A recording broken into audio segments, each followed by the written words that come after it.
I want to make an album and I'm gonna plan it with you.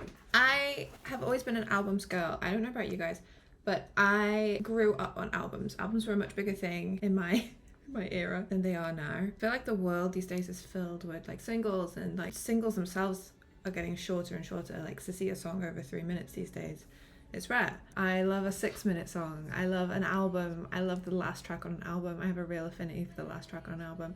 Always wanted to make an album. I'm going through a really weird time in my life at the moment where I feel really out of sorts, kind of having a midlife crisis, and I'm not that old. And I just have always dealt with things through music. That's where I find a lot of myself. I find myself in music every time. So I want to write my way through this. And I'm so sick of seeing all this advice that's like, don't make an album, make singles, get a single to blow up, get a viral TikTok before you make something. I don't care. I want to make an album. That's what I want to do. I want to make a thing that I want to make. I don't want to feel like I'm making a single and pumping it out and with no context. For me, I need a project. I need an era. I like to build a thing, a world, a whole experience. That's what gives me creative joy. And I'm not going to compromise that because it's not good marketing, it's not good business management. I want to create from a place of making a TikTok song. I want to create from a place that fulfills me and what I want to do as an artist. That was really ranty. I'm really excited about this. I have no script. I have no preparation. I think over the years I've gotten kind of a bit of, what's the word? Like comparison has stolen my joy. I'm living online and I'm scrolling online, and that's not where music comes from. Music comes from within. So I'm really needing to do something that really reconnects me with what it means to me to be an artist, what it means to create, and re-find myself through music. Also, I'm having a horrible time. I've been having a really rough year. I've sort of been having a rough time since 2004, and it's getting to me. It's getting to me bad. And I don't know, I feel like this really strong pull that this is what I need to do, that I need to make an album, that I need to write through this and write honestly and remove so much noise from who I think I should be, where I think I should be in my life, and connect with who I actually am at this stage. I don't really know what to say. I'm just trying to be really honest, and I really want to show and the whole process. I want to be like really raw and real about it because it's such a mystical thing, and like I've been looking a lot online to see like what do other people do, and it just isn't there. And writing music and being an artist is such a beautiful thing, such a beautiful experience, and I think it could be helpful. Also, I'm realizing I started going to writing camps last year, and I realized there are so many people who are so new to music that don't know a lot about like production and making stuff yourself, and feel like they have to pay thousands and thousands and thousands for producers, for engineers, for recording sessions, for studio time. And that to me it's sort of terrifying because I grew up poor as fuck, and also I've been paying a lot for music. I've been paying for production, I've been paying for mixing and mastering, and I remember growing up with nothing. I had Audacity. I made my first ever song with a scholarship fund that I got at school, and it was such a great experience, but I never had as much fun doing that as then when I took that track home and put it in Audacity and started messing it with myself, and I made like an ambient remix, like a 10-minute long ambient soundscape out of that song. That was more fun than I'd had in music up to that point. And I have carried that ethos for many years, and I don't know where it went. Well, I do know where it went. I've sort of lost myself over the years. We established that. I want to get back to that. I want to get back to that person who was like 50 and didn't see, I can't do this because I can't afford it, but saw, okay, I can't do this. How do I get that by myself? I can record myself at home. I don't have to be paying for studio time. You and me, bud. This isn't even my microphone. This is my boyfriend's microphone. I have never bought a microphone. I used to record all my music with my phone. I remember I had the free trial of Fruity Loops where you couldn't save anything. That's how Tyler the Creator started as well. I couldn't save anything. I had to finish a song in a day because my laptop wouldn't be able to hold on to it anymore. I learned all these things and I did all these really creative things because I had to. I didn't have any other way when I was growing up as like a kid in a small town, farming fields in Shropshire. We didn't have studios. We didn't have access to engineers. It was amazing if you went to a bar and they had a PA. I figured it out though, because it meant so much to me. And I really want to get back to that because that is the core of who I am. And I just think in this modern age, it's very easy to sit there and go like, oh, I could never do that because I can't afford it. No, I can do something. I can figure it out. I'm really rambling now. It's really important to me to not gatekeep this stuff. I don't know how to describe in words how passionate I am about not gatekeeping this stuff. And a lot of the stuff about the music industry is very gatekeepy. It's everything's behind closed doors.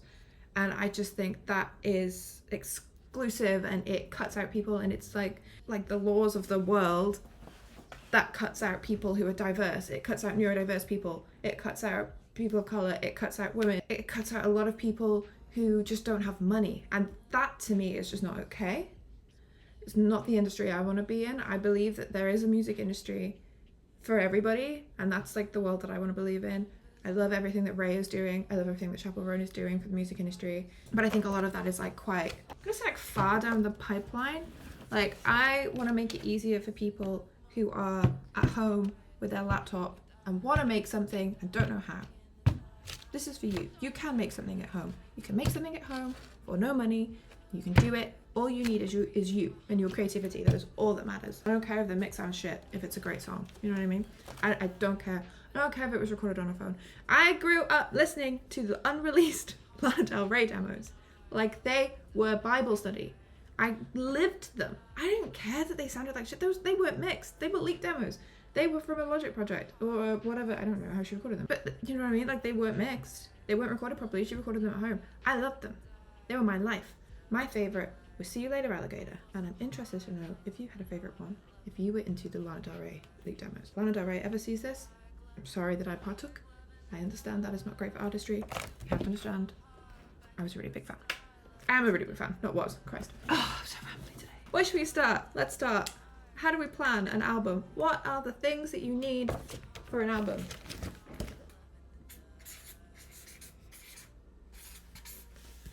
Songs. This is mirrored. You need songs to make an album. I think a good album should have a minimum of 10 songs. Minimum of 8. I think 8 to me is mixtape because of 8 tracks. You maybe, if you're watching this and you're too young to remember what 8 tracks is, it was a great time. I wish I could film what I'm writing. Yeah. Songs. Okay. This is so fucking stupid. I'm really trying. Okay, songs. So, must be more than 8. However, I don't want to do more than 12 songs. That's me personally. There are plenty of albums with more than 12 songs. I don't want to do more than 12 songs. 12 for me is an upper limit for an album, for me. That's my opinion. You do whatever you want. I'm going to aim for around 10. I'm probably going to have to write 15 to 20 songs to figure out what 10 are going to go on the album. I don't normally set out to write a certain number of songs. Normally write a bunch of songs, just living my best life or living my worst life, depending on the content of the songs, and then pick which ones fit a project from there. But I don't want to do it this time. I want to actively say like, hello, I'm going to write an album. Let's write it. Let's work like that. Every song needs to be 1. Written. You have to write some songs. Then they have to be mixed. Nope, that's not true. Fuck, that's 3. 2 is actually produced. Can I spell? Am I a music producer that can't spell produced? Produced and recorded. 3, mixed. 4, mastered. I want to master the entire album. And I've misspelled album. That's a great start. I want to mix the entire album in one go. This is, I think, a fairly old school method of doing things at this point. The more common thing these days is to master singles and then do one big master. I want to master everything together. That might be a bad idea. That might change. I may have to master things individually depending on, like, maybe there's some tracks that are really quiet. This album is going to be pretty loud across the board because I think I'm going to make an EDM album. Yeah, if you've been following me for some time, you know I make lo-fi music and like ballady stuff. And then my last EP was very drum and bass influenced with some quiet stuff thrown in there. I recently have been really gravitating to like electronic dance music and not bro electronic dance music. They are different things. I'm into my girl EDM. I'm into my Tiffany Days. I'm into my Nina Girachi's. Girachi? My queen. I'm also really into like, sorry, my literal mood board next to me. My Yeji, and always have been a big Yeji stan. Also really into my Eves, former Luna, K-pop, now K-pop soloist. Production on all of her work is incredible. Not EDM, but very like electronic house influence. Love that. Big fan generally at the moment. Girls in electronic music. That's given me life. Underscores, another huge influence for me. Again, she's not making EDM, but I would describe as like she's in the hyperpop to electronic pop world. So I would like to make something that is influenced by a lot of that music because that's what I'm loving at the moment. But I also want it to be something that's really, really true to me at my core. So that is like my old school references, which is going to be like 90s trip hop, Damien Rice, Lana Del Rey. This one song I love that's like a rave classic called It's a Fine Day by Opus 3. It's a niche pull, but it is a fantastic song and it's a hugely influential song for me. This album by No Devotion, there's a song on it called Grand Central, which has, I think, the best drum sound, in my opinion, of all time. Maybe I'll put it here.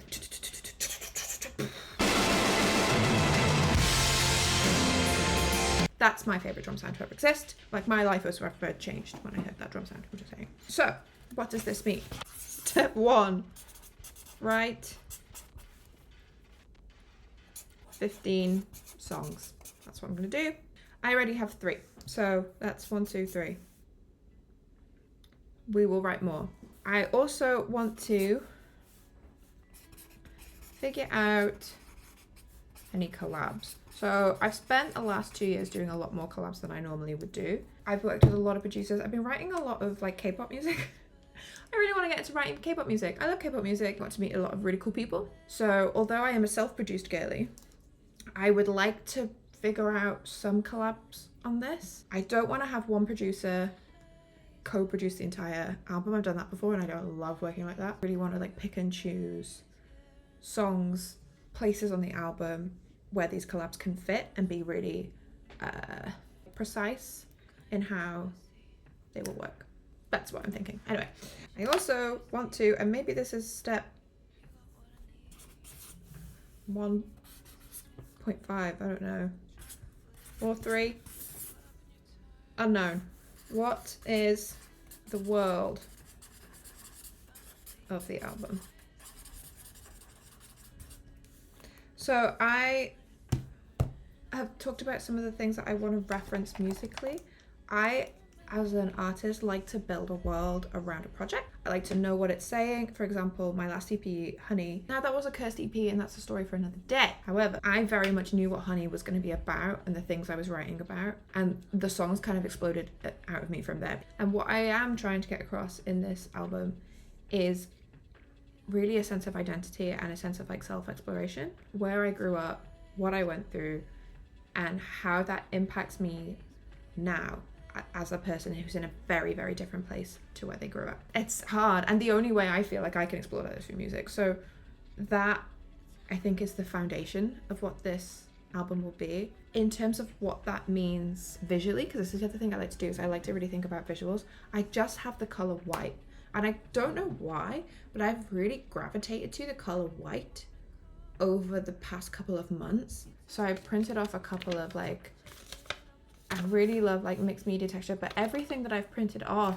has had this like I've had a lot of white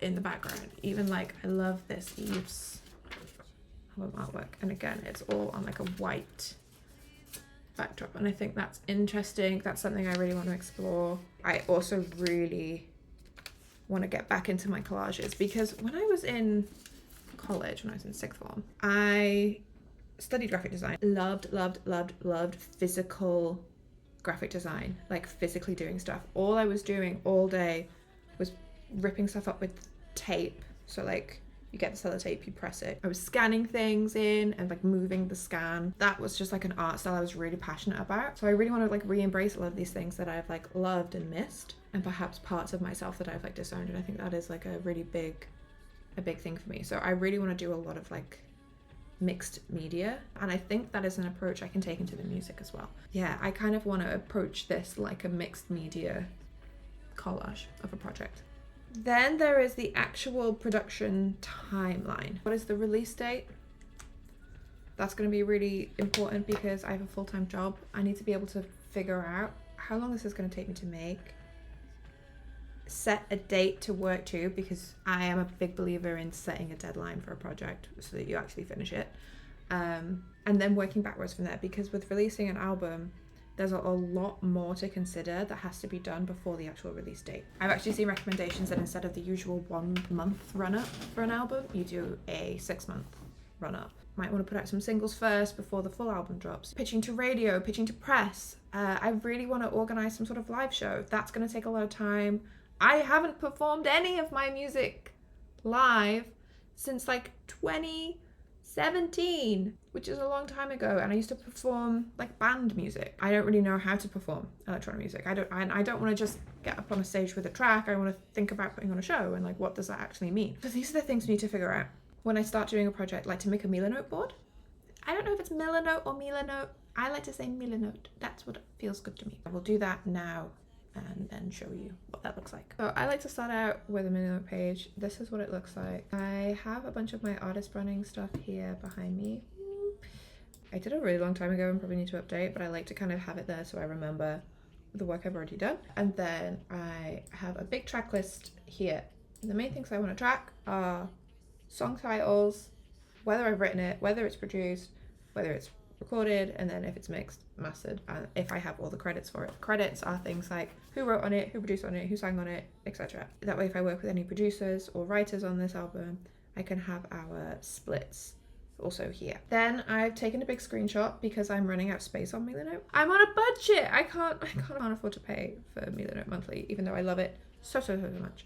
So I took a big screenshot of my Pinterest board for the visual sort of world I'm thinking. I like to work with a lot of visual stuff around me. That's also why I have like a bunch of pictures and stuff like pinned up around me, because I find the visual stuff helps me inform what I'm writing. And this is the stuff that I've just been really drawn to. It's a lot of whites and silvers, and also a lot of Arial font and a lot of mixed media. Down here I've got a little collab list that I'm going to sort of fill in as I figure it out. I'm going to reach out to a couple of my friends, see what the vibes are. If I end up making songs with these people, they may not end up on the album, but I want to explore that. I don't want to block it off as like a potential path. So that's what it's there for. And then once I've got those people down, I'll figure out sessions and sort of go from there. And then down here, which you can't really see, let me pull it out, I have an assets list, which is all the things I'm going to need to finish this album, which is all the songs. I need to upload them to a distributor. I'm going to need lyric sheets, I'm going to need artwork and photo sheets and things like that. Currently, my to-do list is to figure out the release schedule, figure out who I want to work with, and also write the dang album. And that's my only to-do list at the moment. Before I even think about marketing, music videos, all of this sort of stuff, write the album. That's my only job at the moment, is to write an album that I'm really proud of. Goals. I have a couple of goals for this album. I'm going to write them down on a big piece of paper. I'm going to write something I'm genuinely proud of. And not in like a self-deprecating way that I usually am. I'm like, oh, this could have been better. Like, no. I know when I've truly done something that is artistically integrated. I've done something with artistic integrity. There are songs that I'm really proud of. There are songs that I'm not really proud of. And I want this to be an album of only things I am really proud of. No filler, no mess.